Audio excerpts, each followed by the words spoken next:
Contract, तो उसमें भी हमें इमीडिएटली रिफ्लेक्ट हो जाएगा और हम यहां से उसको कंट्रोल कर सकते हैं सर। और जितने की सारे डॉक्यूमेंटेशन है वो सारी की सारी पूरे स्टेट लेवल पर यूनिफॉर्म होगी सर, और इसकी मॉनिटरिंग बहुत आसान हो जाएगी पहले के माध्यम से। और ये पोर्टल लगभग तैयार है सर, 10-15 दिन के अंदर अंदर हमारा पोर्टल पब्लिक यूज के लिए शुरू हो जाएगा सर। यही इसके अंदर बायलॉज के अंदर हमने प्रावधान किए हैं sir. Thank you very much. अब मैं माननीय मुख्यमंत्री से अनुरोध करूंगा कि हमें अपना उद्बोधन और आशीर्वाद।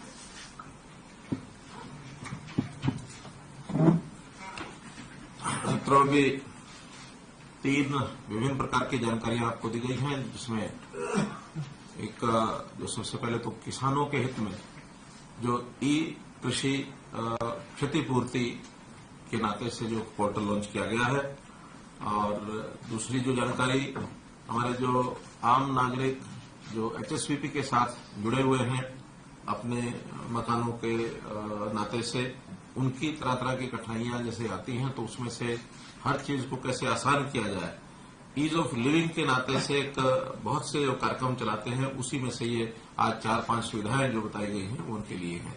और जो तीसरा बताया गया एक प्रकार से कमर्शियल कंसर्न जितने हैं, चाहे वो इंडस्ट्रीज है, चाहे वो व्यापारी है, चाहे वो अपने किसी भी प्रकार का अपने कार्यक्रम को जनता में पब्लिसिटी के माध्यम से उसको प्रमोट करना चाहता है, तो एडवर्टाइजमेंट पॉलिसी ये अर्बन लोकल बॉडीज के नाते से ये एक पॉलिसी ये दी गई है।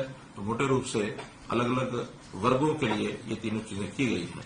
जहां तक ई फसल क्षतिपूर्ति की बात है, हमारे एफसीआर साहब ने सारी चीजें बताई हमको कि किसानों को किस प्रकार की कठिनाई आती थी, किस प्रकार की शिकायतें वो करते थे, और उनकी संतुष्टि करना बहुत जरूरी होता था।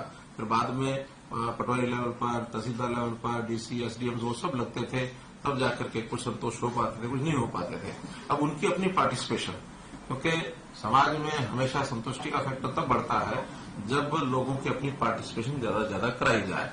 तो किसान की पार्टिसिपेशन में हो जाएगी, उसको भी पता रहेगा कि मेरा नुकसान जो मैंने लिख के दिया था, या बाकी जो कृषि विभाग नहीं तो रेवेन्यू डिपार्टमेंट उनके लोगों के द्वारा कितना कितना उसमें असेस किया गया है, और उसमें फिर जहां कहीं ज्यादा अंतर आएगा, एम्बिग्युइटी ज्यादा होगी, तो उसका रीअसेस करने का भी काम वो वहां डिस्ट्रिक्ट लेवल पर होगा। लेकिन फाइनल जो है वो डिस्ट्रिक्ट लेवल पर एसडीएम और डिप्टी कमिश्नर उनके लेवल पर जो हो जाएगा, वो उसका मैक्सिमम संतुष्टि उसकी होगी, ऐसा हमको लगता है।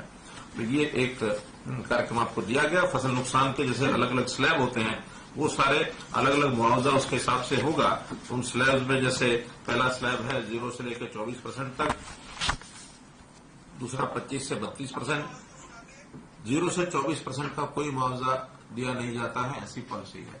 25 से 32 में जितना मुआवजा मिलता है, फिर 33 से 49, 50 से 74 और 75 से 100%। ये मुआवजा ये अधिकांश उन्हीं किसानों के लिए उपयोगी होगा जिन्होंने अपना फसल बीमा योजना, जो प्रधानमंत्री जी की फसल बीमा योजना है, उसमें अपना बीमा नहीं कराया है, जिनको सरकार सहायता करती है। तो ऐसे वर्ग के लिए ही ये एक महत्वपूर्ण जो विषय है, ये अपने सामने आपको ये एक मिलेगा।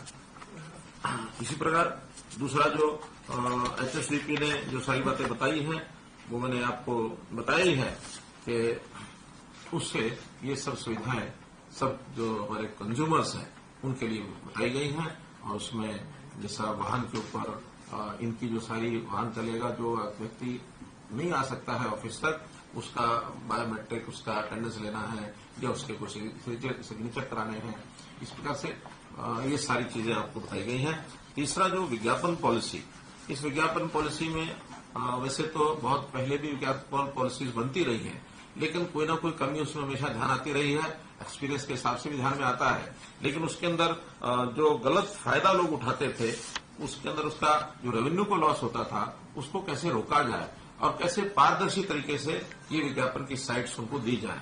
इसमें चाहे सरकारी साइट्स हो, म्यूनिसिपैलिटी की हो या प्राइवेट साइट्स हो, इसमें सबके लिए एक अलग से तरीका बताया है। और जो निजी मालिक हैं, वास्तव में उनका पहले भी शोषण बहुत होता था, उसमें जो कुछ उनको बताया जाता था वही रेट उनको मिलता था, भले उनका किसी प्रकार का एक अच्छी साइट के नाते भी उनको पूरा लाभ मिलता नहीं था। अब जो ऑक्शन होगा, ऑक्शन में लेने वाले का एक छूट रहेगी कि जो अच्छी साइट है उसको ज्यादा पैसों से भी खरीद सकेगा, ले सकेगा। तो इसलिए उनको भी जो निजी ओनर्स हैं अपनी बिल्डिंग्स के, उनको भी उसका लाभ होगा। इस प्रकार से ये सारे प्रावधान किए गए हैं। एक उपनियम, इसके जो बायलॉज हैं ये प्राय तैयार तो हो गए हैं, फिर भी उसमें जो माइन्यूटली जो उसका निरीक्षण करना है, जो एक पास करना, उसको 15 दिन के अंदर अंदर इसको लागू कर दिया जाएगा, उसका नोटिफाई करके इसको हम कर देंगे। इसमें क्या होगा कि नगर पालिकाएं, क्योंकि ज्यादा शेयर उन्हीं का मिलने वाला है 50%, तो बहुत बड़ी इनकम उनको बढ़ेगी। अभी तक वो इनकम पिलफरेज होती है जैसा, उसके नाते से वो कोई ना कोई उसका लाभ उठाते हैं। और बहुत से केसेस तो ऐसे हैं जो कोर्ट्स में चल रहे हैं, अभी भी लिटिगेशन बहुत चल रहा है। वो लिटिगेशन भी खत्म करने के लिए कोर्ट्स की भी यही इच्छा रही है कि हमको एक निश्चित पॉलिसी लेके आए। ये पॉलिसी जो है ये बहुत कारगर सिद्ध होगी। जहां सरकारी हमारी अपनी जमीनें हैं, अन्य विभागों की, उन विभागों की जमीनों पर भी, यानी जो उनके साइट्स हैं, उन साइट्स पर या बिल्डिंग्स हैं चाहे जमीनें हैं, वो अपने आप एक अर्निंग एक उसकी बन जाएगी, इसका भी हमको एक लाभ मिलेगा। ये सारी जो स्कीम है, इस स्कीम को हम समाचार पत्रों के माध्यम से, रेडियो टीवी के माध्यम से प्रसारित करेंगे ताकि ज्यादा से ज्यादा लोगों को ये जो है इसका लाभ मिल सके। मित्रों, इसी प्रकार कुछ जानकारियां और आपको देनी है, जिसमें खेलो इंडिया का कार्यक्रम, जैसा आपने को पता है कि कोविड के कारण से लगातार टलता आ रहा था। अब उसकी तिथि निश्चित हो गई है। 4 जून से 13 जून तक पंचकुला में ये खेलो इंडिया के कार्यक्रम होंगे। इनमें 25 खेलों का एक लिस्ट है। उस 25 खेलों की कंपटीशन सब होंगे। लगभग 8,500 खिलाड़ी और जो उनके साथ आने वाले तकनीकी अधिकारी हैं, कोचेज हैं, रेफरीज हैं, वो सब आएंगे। उनकी सब व्यवस्थाएं, ठहरने की, उनके ट्रांसपोर्टेशन की, उनके बोर्डिंग लॉजिस्टिक जो भी तय करने थे वो सब फाइनल हो गए हैं। सब हमने कंपनीज को उसमें इन्वॉल्व कर लिया है और तैयारी उसमें पूरी है। और पंचकुला के साथ साथ कुछ और सेंटर्स भी हैं, जैसे चंडीगढ़ यूनिवर्सिटी में, इसमें तीरंदाजी और फुटबॉल, ये पंजाब यूनिवर्सिटी का जो परिसर है वहां पर ये कार्यक्रम कराए जाएंगे। इसी प्रकार अंबाला में तैराकी और जिम्नास्टिक्स, ये अंबाला में होगा। शाहबाद में हॉकी के जो मैचेज हैं वो शाहबाद में होंगे। साइकिलिंग और शूटिंग ये दिल्ली के अंदर होंगे। तो ऐसे इन सब खेलों के नाते से सब व्यवस्थाएं जो है वो पूरी कर दी गई हैं। हमारे सरकारी विभाग भी, इसमें बहुत से लोग लगेंगे, उनको अलग अलग व्यवस्थाओं में सब लगाया जाएगा, क्योंकि एक राष्ट्रीय स्तर का एक बड़ा कार्यक्रम है। खेलो इंडिया पहली बार उनको मिला है और हम जो चाहते हैं कि बाकी प्रदेशों के जो लोग यहाँ आए वो हरियाणा की कोई ना कोई यादगार अपनी अच्छी लेकर के जाएं, किसी प्रकार की उनको कठिनाई तकलीफ ये न हो। एक हमने कार्यक्रम शुरू किया है, संत महापुरुष विचार सम्मान और प्रसार योजना। तो उस योजना के अंतर्गत जो महापुरुषों के बड़े कार्यक्रम हैं, उनकी जयंतियों के, उनके कोई शताब्दियों के, ऐसे कार्यक्रम जो हैं हम सरकारी योजना से करते हैं। जैसे हमने डॉक्टर अम्बेडकर जयंती, उस कार्यक्रम को भी हम सरकारी बनाते हैं। महर्षि वाल्मीकि का जन्मदिन जो मनाते हैं, गुरु रविदास जी की जयंती भी हम मनाते हैं, भगत कबीर की जी भी मनाते हैं। ऐसे ही पिछले दिनों में जो गुरु गोविंद सिंह जी का जो एक जयंती 400 नहीं, गुरु तेग बहादुर अब हुआ, उससे पहले गुरु गोविंद सिंह जी का किया, गुरु नानक देव जी का भी एक कार्यक्रम हमने किया था, अभी गुरु तेग बहादुर जी का भी पानीपत में 400 साल ये किया है। ऐसे जो कार्यक्रम आते हैं, इन कार्यक्रमों को हम और कुछ महापुरुषों को भी जोड़ करके इस श्रृंखला को बढ़ाना चाहते हैं, क्योंकि उनकी जीवनी से जो एक समाज में एक संदेश जाता है, लोगों को एक शिक्षा मिलती है। क्योंकि ये भी बहुत बड़ा एक विषय है, समाज को एक जागृत करना, उनकी दिशा ठीक रहना, ताकि हम एक सुखी जीवन जी सकें। तो इसी कड़ी में अभी हमने करनाल में कार्यक्रम रखा है, महर्षि कश्यप जयंती। उनकी जयंती 24 मई को आ रही है, तो करनाल में ये बड़ा कार्यक्रम होगा। और उसके बाद जून में संत कबीर जी की जयंती 14 जून को आ रही है, रोहतक में बड़ा कार्यक्रम प्रदेश स्तरीय ये कार्यक्रम हम करेंगे। तो इस प्रकार से इन कार्यक्रमों का एक उल्लेख इसलिए किया है कि हम अपनी जानकारी जनता तक पहुंचा सकें। आजकल पिछले 15 दिन में बिजली की बहुत बड़ी एक समस्या आई थी और हम सबको जानकारी है कि गर्मी पहले के वर्षों की अपेक्षा कई वर्षों के बाद इस प्रकार की भयंकर गर्मी अप्रैल के महीने में ही जो है आई थी। तो अप्रैल और अब मई, ये जो सारा समय है, इस समय में हमने बिजली के थोड़ा संकट को भी झेला है। हमारी बिजली 8,500 मेगावाट जो रनिंग हमको चाहिए, उसके अंदर लगभग 1800 मेगावाट की बिजली की कमी हो गई थी। तो उसके कारण से कुछ 7-8 दिन हमको कुछ कट्स भी लगाने पड़े, लेकिन उसकी जो आपूर्ति है वो आपूर्ति अब सुनिश्चित हो गई है। जो सारी व्यवस्थाएं मैंने कर ली हैं, जिसके अंदर अडानी ग्रुप से हमारा जो पावर का एक कॉन्ट्रैक्ट था, तो एक झगड़ा था, उसको उन्होंने निपटा लिया। तो 600 मेगावाट की जो पावर है वो अडानी ग्रुप से शुरू हो चुकी है। अगली 600 मेगावाट और एक जो पावर प्लांट है उनका वो बहुत जल्दी शीघ्र चालू होने वाला है। एक सप्ताह के अंदर अंदर वो भी चालू हो जाएगा। साथ ही हमने खेतड़ यूनिट एक हमारा आउट ऑफ ऑर्डर हो गया था, उस आउट ऑफ ऑर्डर होने के नाते से अब वो भी ठीक हो गया है। उसको भी 600 मेगावाट की जो बिजली है वहां से हमको ये मिलनी शुरू हो जाएगी कुछ दिन के बाद। सौर और पवन ऊर्जा इसमें भी बढ़ोतरी की है, 26 मेगावाट की बढ़ोतरी इसके अंदर भी हुई है। जम्मू कश्मीर से भी हमने 300 मेगावाट का करार किया है, वो बिजली भी मिलनी शुरू हो गई कि सर उसमें से कुछ पोर्शन मिलना शुरू हुआ, कुछ और शुरू हो जाएगा, यानी 300 मेगावाट की वृद्धि वो उसमें हो जाएगी। हम राज्य से बाहर अपना कोई संयंत्र लगाएं, ऐसी भी एक योजना चल रही है। नासिक में एक प्लांट जो अभी किसी कंपनी के द्वारा वो बेचा जा रहा है, सेल किया जा रहा है, हमने पावर डिपार्टमेंट को कहा है, यानी सेंट्रल मिनिस्ट्री को, कि भी हमको उस प्लांट को लेने के लिए और कोई एक रास्ता बनाया जाए, ऐसा हम ये प्रयत्न कर रहे हैं। ऐसे ही भाखड़ा की जो पावर है वो भी मई के आखिरी सप्ताह में वो हमको पूरी मिलती है, उससे पहले बहुत कम मिलती है, क्योंकि सिंचाई का जो सीजन होता है, पानी को जो छोड़ा जाता है वो मई के आखिरी सप्ताह में छोड़ा जाता है। 22 मई तक हमको लगता है कि एक 500 से लेकर 1000 मेगावाट हमारा वहां से भी सप्लाई ये बढ़ जाएगी। तो मैं समझता हूं अभी जो सप्लाई का शेड्यूल जो थोड़ा डिस्टर्ब हुआ था, अभी एकदम ठीक हो गया है, और अब जो आगे बिजली मिलेगी उसकी आपूर्ति अतिरिक्त जो आवश्यकता हमारी इंडस्ट्री की है या जहां से भी मिलेगी उसको पूर्ति की जाएगी। सप्लाई शेड्यूल जो किसानों के लिए है उसको हमने 8 घंटे की आपूर्ति पूरी कर दी है, वरना वो भी 3 घंटे 4 घंटे हो गई थी, उसको 8 घंटे कर दिया है। अभी जून के अंदर मांग और बढ़ेगी, लेकिन जो हमारी पूर्ति होगी उस पूर्ति से हम जून की सप्लाई को पूरा कर पाएंगे। धान के लिए भी अब क्योंकि ट्यूबवेल्स चलना शुरू हो जाएंगे जून में, लगभग 6,61,000 ट्यूबवेल हरियाणा के अंदर और जो है वो है, उनकी सप्लाई भी उस समय हमको बढ़ानी पड़ती है, लेकिन हमारी पूर्ति इसमें पूरी हो जाएगी। हमने बिजली की बचत के भी बहुत से उपाय किए हैं, जैसे उजाला योजना में जो बल्ब्स हैं, एलईडी बल्ब्स, ये 1.5 करोड़ के लगभग एलईडी बल्ब्स हरियाणा में लगाए गए हैं, जिससे हमें लगभग 2027 मिलियन यानी 20,270 लाख यूनिट इसकी बचत होगी। तो एक बहुत बड़ी बचत इसके कारण से हमारी हो रही है। बिजली को प्राप्त करना, सप्लाई बढ़ाना ये तो ठीक है, लेकिन उसकी डिमांड को कम करना ये भी हमारी प्राथमिकता में है, क्योंकि नए सिस्टम्स वो खड़े हो रहे हैं, आज नई इन्वेंशन हो रही हैं, उसमें से एलईडी बल्ब के कारण से बिजली की खपत बहुत कम होती है। और इसी प्रकार एलईडी ट्यूब लाइट्स, ये भी 2,13,000 एलईडी ट्यूब लाइट्स चेंज की गई है, तो इसमें भी हमें 93 लाख यूनिट ये बचत हो रही है, तो ये भी बहुत बड़ा साधन है। जो पंखे हैं इसमें भी जो एनर्जी एफिशिएंट पंखे आ गए हैं नए, तो एनर्जी एफिशिएंट जो फैंस हैं उसको भी हम वितरित कर रहे हैं। 60,000 ऐसे पंखे ये बदले जा चुके हैं, इसमें भी 56 लाख यूनिट ये बिजली की बचत हो रही है। इसी प्रकार से सुपर एयर एफिशिएंट जो एयर कंडीशनर्स हैं, और ऐसे ही जो पंप सेट हैं वो भी 3 स्टार रैपिड ऊर्जा पंप सेट, तो इन सब प्रोग्राम्स के माध्यम से और बिजली की खपत को कम किया जा रहा है, बिजली की सप्लाई को बढ़ाया जा रहा है। हमारी स्थिति एक प्रकार से मैं कह सकता हूं कि अन्य प्रदेशों की तुलना में बहुत संतुष्टिपूर्ण हमारा ये काम है।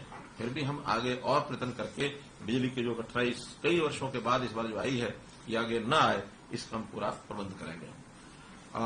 एक जानकारी आपको ये भी देनी है कि जो स्थानीय निकाय के चुनाव हैं, चाहे वो शहरी हैं चाहे ग्रामीण हैं, वो हमने चुनाव आयोग को अपनी ओर से क्लियरेंस दे दी है। तो उनके जो फॉर्मेलिटीज हैं, जो उनको अपने काम करने हैं, चाहे वोटर लिस्ट का है चाहे वार्डबंदी का है, वो सब पूरा करने के बाद कभी भी ये चुनाव आयोग द्वारा घोषित हो सकते हैं।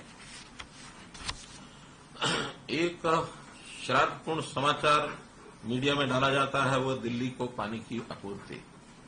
दिल्ली की पानी की आपूर्ति, मैं आपको बताना चाहूंगा कि जो सुप्रीम कोर्ट ने आज से यानी 1996 में, आज से 26 साल पहले जो समझौता उससे पहले हुआ था, उसमें भी 330 क्यूसेक पानी बढ़ा दिया था।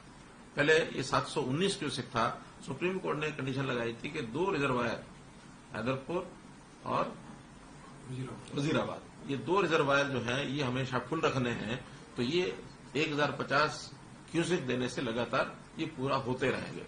दिल्ली ने क्या किया है कि इसके बजाय उन्होंने अपने नए रिजर्वायर भी बना लिए हैं और वो हमारे इस पानी को नए रिजर्वायर में ले जाते हैं। हमारी दायित्व है 2 रिजर्वायर को पूरा रखना। जब वो पानी को डाइवर्ट करेंगे, वो द्वारका भी डाइवर्ट करते हैं, ओखला डाइवर्ट करते हैं, बवाना डाइवर्ट करते हैं, तो 3 नए वाटर वर्क्स उन्होंने बनाए, जिसके कारण से वहां हैदरपुर में और दूसरा वजीराबाद, उसमें पानी का लेवल कम होता है। स्वाभाविक है, पानी पूरा वहां नहीं पहुंचाएंगे तो वो तो कम होगा ही। हमारी जिम्मेवारी है उन 2 रिजर्वायर्स को फुल रखना। और वो जो है मुणक से हम जो 1049 क्यूसेक देते हैं, पहले भी देते हैं, आज भी दे रहे हैं, आगे भी देते रहेंगे।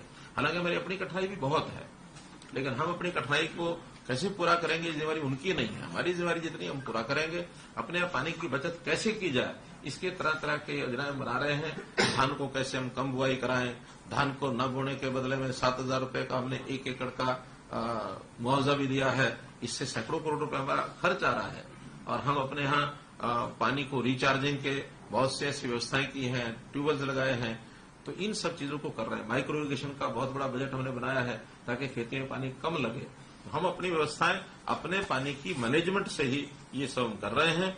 तो दिल्ली के जो लोग बार बार ये कहते हैं पानी की कमी, हमारा कहना पानी की कमी अगर उसको पूरा करना है तो ये जिम्मेवारी केवल हरियाणा की नहीं है, ये उनकी अपनी भी है। उनकी अपनी क्यों है कि अब से पहले तो केवल दिल्ली था, तो दिल्ली के नाते उनकी जिम्मेवारी नहीं थी। अब उनके साथ पंजाब आ गया है और पंजाब और हरियाणा, इनका एक विवाद आज का नहीं है, वर्षों का है। अगर उस विवाद को खत्म करते हैं और हमें पानी जितना हमारा है 3.5 MF पानी हमको पूरा मिल जाए, SYL की नहर बन जाए, हासी बुटाना को चालू करवा दे, तो मैं ये वादा करता हूं कि और भी पानी हमको देना पड़ेगा, तो उनकी डिमांड पर पानी हम दे देंगे। लेकिन अगर हमें पानी नहीं मिलेगा, हम अपने यहां लोगों को प्यासा मार करके और उनको पानी की आपूर्ति करें, ये न्याय नहीं। इसलिए मैं उनसे निश्चित रूप से कहूंगा कि अब उनका जो रोल है वो डबल रोल हो गया, तो डबल रोल को और वो निभाएं और हमें पंजाब से पानी पूरा दिलाएं। हम उनका सहयोग करने के लिए तैयार हैं। जहां तक वर्तमान उनकी बार बार शिकायत जो करते हैं, कभी सुप्रीम कोर्ट में जाते हैं, कभी हाई कोर्ट में जाते हैं। हाई कोर्ट और सुप्रीम कोर्ट ने समय समय पर जितनी अपनी एजेंसीज को ये चेक कराया है, तो उनको संतुष्टि पाई है कि नहीं, हरियाणा को जितना पानी देना चाहिए वो दे रहे हैं। अपर यमुना बोर्ड इन्होंने इसकी पुष्टि की है कि दिल्ली को जो है उनके हिस्से का पूरा पानी मिल रहा है। इसी प्रकार से हमारा जो मंत्रालय है, जल संसाधन मंत्रालय, उन्होंने अपनी टीम भेजी, उन्होंने भी पाया कि हरियाणा जितना पानी दे रहा है उतना दे रहा है। इसलिए पानी की कोई कमी नहीं है, लेकिन इसके ऊपर राजनीति न करें, ऐसा मेरा उनसे निवेदन है। राजनीति वो करेंगे तो हम उनसे बड़ी राजनीति कर लेंगे, हम पीछे नहीं रहेंगे। इस प्रकार से लैंड के संबंध में, क्योंकि लैंड की आवश्यकता डेवलपमेंट के नाते से बहुत पड़ती है। पहले तो प्रोक्योरमेंट पॉलिसी एक एक्ट भी बना हुआ है। उस प्रोक्योरमेंट की जो हमारी लैंड एक्विजिशन की जो एक्ट है, उसके अंतर्गत अब लैंड एक्वायर करना संभव नहीं है। मैं संभव नहीं है ये कह रहा हूं, इसलिए कि जिस रेट पर वहां से एक्वायर की जाती है, उसके बाद भी कोर्ट्स उसके ऊपर बार बार जो अनाउंसमेंट देते हैं, उस अनाउंसमेंट के बाद लैंड की वायबिलिटी खत्म हो जाती है। क्योंकि उस लैंड को हमको भी लोगों को, पब्लिक को, इंडस्ट्री वाले को या मकान वाले को किसी न किसी को देना होता है, उसको उस हिसाब से बेचना होता है। तो हमें कंज्यूमर की भी चिंता है, इसलिए कंज्यूमर को एक सीमा से आगे उसकी जेब से पैसा नहीं निकाला जा सकता। इसलिए अन्य कई प्रकार हमने सोचे हैं कि जमीन की आपूर्ति कैसे हो। हम ई भूमि पर पहले से ही खरीद रहे हैं। ई भूमि पर किसान से नेगोशिएशन के बाद जमीन खरीदी जाती है और लगभग 1000 एकड़ से ऊपर ऐसी जमीन हम पिछले कुछ सालों में खरीद चुके हैं। जितनी आवश्यक होती है, कहीं इरिगेशन के लिए, कहीं पब्लिक हेल्थ के लिए, कहीं एजुकेशन यानी स्कूलों के लिए, कहीं हेल्थ के लिए, तो ऐसी जमीनें सब ली जा रही हैं। बड़े प्रोजेक्ट्स के लिए जमीनें लेने में अभी भी कठिनाई आ रही है। उसके लिए हम 2 पॉलिसीज बहुत जल्दी और ला रहे हैं। एक पॉलिसी हम ला रहे हैं जिसको pulling policy, land pulling policy कहेंगे। तो लैंड पुलिंग पॉलिसी में एक शेयर, उसमें हर शहर के हिसाब से वो अलग अलग होगा, वो कीमत के हिसाब से होगा कि अगर तो ज्यादा कीमत की लैंड है तो उनको ज्यादा एरिया मिलेगा, कम कीमत की लैंड होगी तो कम एरिया मिलेगा। उसी हिसाब से वहां मार्केट के रेट भी होते हैं। तो हर किसी को अपनी जमीन के हिसाब से एक लाभदायक ऐसी योजना बनाएंगे, चाहे वो ई भूमि में बेचे चाहे पुलिंग पॉलिसी में। एक प्रोजेक्ट हम ज्वाइंट वेंचर के नाते भी ला रहे हैं कि पूरा जो प्रोजेक्ट होगा, मानो 20 एकड़ का, 30 एकड़ का, 50 एकड़ का, तो सारे को डेवलप करने के लिए जो फार्मर्स हैं उनको हम ज्वाइंट वेंचर में लाएंगे। और उसके अंदर जो खर्च है, चाहे सरकार का है चाहे उनकी जमीन का है, उसको निकालने के बाद, डेवलपमेंट के बाद अगर कोई लाभ होता है, उस लाभ का हिस्सेदार उनको बनाएंगे। एक न्यूनतम राशि उनको मिल जाएगी और जितना डेवलपमेंट के लिए आवश्यक खर्च है वो हमारी सरकार की एजेंसी करेगी। बाद में उसको बेचने के बाद जितना उसमें लाभ मिलेगा, उस लाभ का प्रतिशत उनकी इन्वेस्टमेंट के प्रोपोर्शन में वो उनको मिलेगा। तो एक ज्वाइंट वेंचर की पॉलिसी हम लेके आ रहे हैं। तो इस प्रकार से 3 प्रकार हो जाएंगे, ई भूमि हो जाएगी, लैंड पुलिंग पॉलिसी हो जाएगी, ज्वाइंट वेंचर पॉलिसी हो जाएगी। तो तीनों पॉलिसी में किसान को ऑप्शन रहेगी कि उसको क्या लाभदायक लगता है, कौन सी उसमें आएगा, कौन सी में नहीं आएगा। अच्छे प्रकार से अपना हिसाब लगा करके जो लाभदायक पॉलिसी उसमें जा सकता है। तो मित्रों, इस प्रकार से एक बात हमारे कुछ मित्र, खास करके विपक्ष के जो विधायक हैं, कि मैंने कोई घोषणा की थी 5 करोड़ रुपए की सभी विधायकों को विकास के कार्यों के लिए जारी करने की। पहली बात तो यह है कि वो योजना हमने 2014-15 में भी घोषणा की थी, सबको 5 करोड़ रुपए दिए थे। वो एक टर्म में एक बार होती है, वो वार्षिक नहीं है। कुछ लोग इसको वार्षिक मान के चल रहे हैं, वो गलत है। एक बार पहले, यानी साल, जो टर्म का पहला साल है, उसमें उनको 5 करोड़ रुपए के कामों के बदले में सभी विधायकों को दिया जाता है। उसमें किसी भेदभाव नहीं करते हैं। तो मैं कुछ दिनों से अखबारों में पढ़ रहा हूं कि कुछ एमएलए कहते हैं कि हमको बिल्कुल एक पैसा नहीं दिया गया। जिन्होंने ये कहा है कि नहीं दिया गया, उनके यहां भी करोड़ रुपए जा चुके हैं। मैं टोटल 90 के 90 विधायकों को बता रहा हूं, जिसमें से 22 विधायक तो ऐसे हैं जिन्होंने 5 करोड़ या इससे भी थोड़ा ऊपर, यानी हाईएस्ट तो 5 करोड़ 84 लाख भी हैं एक एमएलए के। हम सोचते हैं 10-5% ऊपर भी जाए तो दिक्कत नहीं है। 22 के बाद अगले 10 और ऐसे हैं जिनका 4 करोड़ 75 लाख से 5 करोड़। मैं समझता हूं वो भी अपने आप को संतुष्ट मान के चलते हैं, हमको जितना मिलना था मिल गया है। लेकिन 32 से 64 यानी अगले 32 और ऐसे हैं जिनका 4 करोड़ और 5 करोड़, 4 करोड़ और 475 के बीच में। अब उनके अगर किसी के 10-20-50 लाख बचते हैं तो कभी भी अपना काम देंगे तो उनका काम वो पूरा कराया जाएगा। हाँ, 64 के बाद अगले 26 और ऐसे हैं, 26 में से भी 3 ऐसे हैं सिर्फ जिन्होंने 5 करोड़ में से एक भी काम हमको बताया नहीं है। अब उनको काम बताना पड़ेगा। ये पैसा उनको ऐसा नहीं कि भी कोई कैश में मिलेगा या उनके खाते में ट्रांसफर हो जाएगा। काम जो लेके आएंगे 5 करोड़ का, वो काम उनके तुरंत कराए जाएंगे। इसके पीछे ये भावना है। 3 माननीय है, रघुवीर काद्यान बेरी, सौमीर सांगवान दादरी, चिरंजीव राव रिवाड़ी। इन्होंने अपना कोई काम नहीं दिया ताकि हम इनको इश्यू कर सके। बाकी सबका, किसी का 2 करोड़, 1.5 करोड़, 2.5 करोड़, 2 करोड़ 97 लाख, 3 करोड़ 330, तो इन सब लोगों के इसमें गए हुए हैं। इसमें स्वाभाविक है कि शहर वाले जो है अपने शहरी काम बताएंगे, गांव ग्रामीण क्षेत्र वाले ग्रामीण को बताएंगे। जिनका मिक्सअप है वो दोनों मिला करके बता सकते हैं। तो ऐसे 5 करोड़ की राशि हमने कभी रोकी नहीं है। जिसने काम दिए उसको तुरंत वो काम करके हमने दिए हैं। एक विषय है कि पेंशन का विषय, चूंकि एक सिस्टम से चैनलाइज तरीके से पेंशन जाएगी तो सबको पूरा उसका लाभ मिलेगा। अभी हमने देखा है कि इसके अंदर बहुत डिस्क्रिपेंसीज आ रही है। एक डिस्क्रिपेंसी इसमें आई है कि हमारी विधवा बहनें जो कभी दुर्भाग्य से किन्हीं कारणों से विधवा हो गई, पेंशन बन गई, लेकिन अपने समाज के अंदर रीमैरिज का भी सिस्टम है। 18,000 ऐसी बहनें मिली हैं जो विधवा हुई लेकिन बाद में रीमैरिज हो गई। रीमैरिज के बाद उन्होंने अपनी पेंशन कटवाई नहीं, कोई अपने आप कटवाता नहीं है, हमको भी पता है। अब हमें जब उसमें से ढूंढने में पता लग गया कि हाँ इतनी बहनों की रीमैरिज हो गई है, तो उन 18,000 बहनों की पेंशन हमने बंद की है। तो हम कोई भी उचित काम जो है, उचित काम में सामने वाला अनुचित कर रहा है तो उसको रोकना ये भी उचित है। हाँ, किसी की पेंशन नहीं बनी है उसकी ऑटोमेटिकली पेंशन बने, इसके लिए ओल्ड एज पेंशन में 59 साल यानी 57 साल के बाद के जितने भी लोग हैं उन सब की डेट ऑफ बर्थ वेरिफिकेशन करा करके उनके जो भी पुराना समय का कोई हमको मिल गया मानो वोटर कार्ड, उस वोटर कार्ड से ही उस समय का वोटर कार्ड उसमें उतने ही साल जोड़ करके उस आयु में हमने जोड़ करके उसको फाइनल मान लिया है।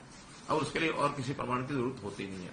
जिस किसी का वोटर कार्ड नहीं रहा होगा ऐसे ही कुछ लोग रहे होंगे जिनका मेडिकल बोर्ड के द्वारा वो करवा देंगे, और उनके बाद जैसे ही 60 साल का होने वाला है 1 महीना पहले डिपार्टमेंट को कहा कि उनके घर जाकर के एक पेपर साइन करा लें ताकि उनको भी पता लग जाए कि मेरी पेंशन बढ़ने वाली है। और आपको एक आश्चर्य की बात बताता हूं कि ऐसे पिछले 23,000 लोगों के घरों में हमने पेंशन बनवाने के उनको भेजा, 700 लोगों ने उसमें से मना किया कि नहीं मुझे पेंशन नहीं चाहिए। तो मैं ऐसे लोगों को भी धन्य मानता हूं जो कहते हैं हमको ये पैसा नहीं चाहिए। समाज में हर प्रकार के लोग हैं, तो ऐसा एक ऑटोमेटिकल पेंशन का जो विषय है वो भी हम कर रहे हैं। मित्रों, हमारा पूरा जोर जैसे मैंने बताया कि पारदर्शिता पर है, पूरा जोर अंत्योदय पर है, अंतिम व्यक्ति उसकी सहायता कैसे की जाए। आज हमारी एक मीटिंग थी doctor Ambedkar Haryana chamber of commerce, हालांकि हरियाणा का ये भी उनकी बननी है, लॉन्च होना है, लेकिन एक पहली मीटिंग हमारे से वो करके गए हैं। तो हमने उनको बताया कि हमारे यहाँ किस प्रकार से लोगों को सहायता मिलती है। 1,07,000 SC नौजवानों को मुद्रा में उनको लोन मिला है, ये उनको भी नहीं पता था। ये लाखों लोगों को मुद्रा में जो लोग लोन मिला है उसमें 1,07,000 SC समाज के हैं। तो इस प्रकार की सहायता है। अब जैसे मुख्यमंत्री अंत्योदय परिवार उत्थान योजना, इसमें भी जितने लोग सहायता के लिए आ रहे हैं उसमें लगभग 35% SC है, 26-27% उसमें BC है, जो कि उनकी आबादी के प्रोपोर्शन से तो ज्यादा है। स्वाभाविक है, गरीबी जहां ज्यादा है वही लोग ज्यादा आएंगे। 1 लाख से नीचे के परिवारों का एक एक परिवार को हम आइडेंटिफाई करके उनको बुला रहे हैं, भैया कुछ करो। अगर आपको करना नहीं आता तो हम स्किलिंग के माध्यम से आपको सिखा सकते हैं। इवन जो पशुपालन का भी काम करना चाहते हैं उनको भी हम स्किलिंग के माध्यम से ट्रेनिंग दिला रहे हैं। हमारी एक स्कीम है, केंद्र की स्कीम है कि हर एक पशुपालक को 9,000 रुपया उसके लिए फिक्स किया गया कि उसको इतने दिन की ट्रेनिंग उसकी दिलाई जाए, ताकि उसको पता लगे कि पशु को पालना कैसे अच्छा है, कहीं उसको बीमारी न लग जाए, बीमारी हो जाए तो इलाज कैसे होना है, छोटे मोटे नुस्खे उसमें बताए जाते हैं, दूध की बिक्री कैसे होगी, उसकी देखभाल। पशु भी आखिर देखभाल जितना ज्यादा अच्छा करेंगे उतना दूध ज्यादा देता है। तो ऐसी सारी चीजें हम चला रहे हैं समाज के गरीब तबके के उत्थान के लिए। मुख्यमंत्री अंत्योदय परिवार उत्थान योजना, ये हमारा परिवार पहचान पत्र का जो प्रोजेक्ट जितने भी हैं उसमें से एक प्रोजेक्ट ही ऐसा है। और बहुत सर्विसेज सीधी हम डायरेक्ट देने वाले हैं, तो पारदर्शी एक सिस्टम बने, भ्रष्टाचार विहीन बने। भ्रष्टाचार के बारे में भी एक गलतफहमी बार बार करते हैं कि भ्रष्टाचार बहुत बढ़ गया। मेरा कहना है कि भ्रष्टाचार खत्म हो गया ऐसा तो हमने कभी क्लेम नहीं किया, लेकिन भ्रष्टाचार के ऊपर अंकुश कैसे लगाना है इसके लिए हमने अपनी पूरी प्लानिंग बना रखी है। हमारी सरकार जहां भी भ्रष्टाचार है अपने समय में भी ऐसे जो केस मिलते हैं उसको बराबर सख्ती से उसका निरीक्षण करते हैं, उसकी इन्वेस्टिगेशन करते हैं, उसको सजा दिलाते हैं। चाहे वो आर्थिक भ्रष्टाचार हो, चाहे व्यवहार का भ्रष्टाचार हो, नकल के केसेस, ये भी भ्रष्टाचार का विषय है। इसमें भी हमने सख्त कदम उठाए हैं और आगे भी किसी को भूल में नहीं रहना चाहिए कि भ्रष्टाचार को हम आगे बढ़ने देंगे। जिसका भी मिलेगा उस भ्रष्टाचार को रोकने के लिए सख्त से सख्त कार्रवाई करेंगे और जितनी व्यवस्थाएं करनी वो करेंगे।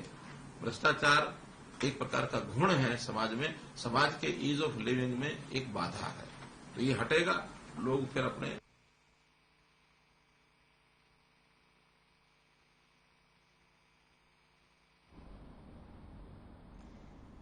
तो चंडीगढ़ से तस्वीरें हमने आपको दिखाई जहां पर सीएम ने फसल क्षतिपूर्ति पोर्टल की लॉन्चिंग की। तो वहीं आपको बता दें कि किसानों की खराब फसलों के मुआवजे के लिए ये पोर्टल लॉन्च किया गया है, जहां पर सीएम ने कहा कि किसानों की समस्या का हल होगा और किसानों के लिए लगातार, किसानों के हित के लिए सरकार लगातार कार्य कर रही है।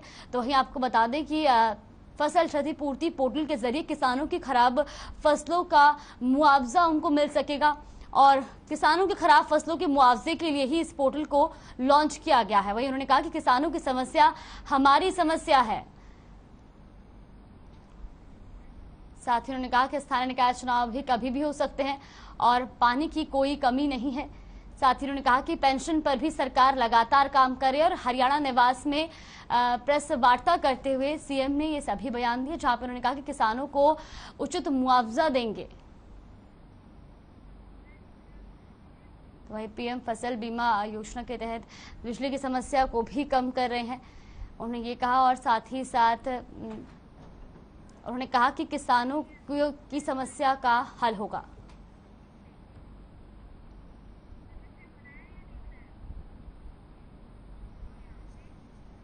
इन दिनों भीषण गर्मी में बिजली कट से लोग परेशान हैं। वही बल्लभगढ़ नगर निगम का